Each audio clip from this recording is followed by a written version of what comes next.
ప్రజల విముక్తి కోసం నిరంతర పోరాటం, ప్రగతి కోసం, ప్రజల కోసం నిత్యం విజ్ఞాన రథం ఆయన గళం. చంద్రబాబు గారి విజయం వ్యక్తిత్వం ఎప్పుడూ కూడా తప్పనటువంటి విజయం. ఒక విశేషమైనటువంటి రీతిలో ఒక మహానేతగా ఒక ప్రమాణాలు నెలకొల్పి మన ప్రగతికి ఆనందకరమైనటువంటి ప్రయాణం చేయించేటువంటి ఒక రథ సారథే మన చంద్రబాబు నాయుడు గారు. మరొక నిమిషంన్నర వ్యవధిలోనే ప్రాంగణంలోకి విచ్చేశారు శ్రీ ఎస్ అబ్దుల్ నజీర్ గారు, his excellency governor of Andhra Pradesh.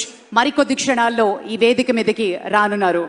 Ladies and gentlemen, we also take the pleasure చూసి మనమంతా ముక్కును వేలేసుకోవలసినటువంటి పరిస్థితి వస్తున్నటువంటి సందర్భాన్ని దృష్టిలోకి తెచ్చుకున్నటువంటి యువ నాయకుడు చంద్రబాబు నాయుడు గారి నుంచి పుణికి పుచ్చుకున్నటువంటి సంస్కార భావాలతోటి అత్యంత వినయంతో మానవ జీవన గమ్యాన్ని వైభవాలకి దీటుగా ఇవాళ ఆ రోజున శ్రీ ఎన్టీఆర్, తర్వాత శ్రీ చంద్రబాబు నాయుడు గారు వారి యొక్క నేతృత్వంలో 4వసారి ముఖ్యమంత్రి చూసుకుంటే ఈ ప్రమాణ స్వీకార మహోత్సవం గజదళం, అశ్వదళం, అభిముఖం అన్న రేంజ్లో నభూతో నభవిష్యతి అనే విధంగా జరుపుకుంటున్న క్షణం.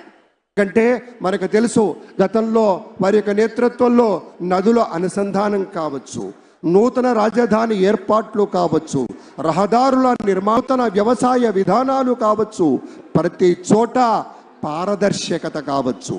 అలా అవసరం అనిపించింది. It gives us great pleasure to welcome all the dignitaries across the world. ఇప్పుడు ఒక సాంస్కృతిక అంశంలోకి వెళ్లే ముందు ఒక ఆడియో విజువల్. అమరావతి నిర్మాణాలు అన్ని సంచలనాలు. కియా వంటి పరిశ్రమలను తెచ్చి ఆంధ్రప్రదేశ్ రాష్ట్ర వ్యాప్తంగా నాటిన పారిశ్రామిక అభివృద్ధి బీజాలు అభివృద్ధి వికేంద్రీకరణకు, సంపద సృష్టికి తార్కాణాలు. అభివృద్ధికి బ్రాండ్ అంబాసిడర్ అనిపించుకున్న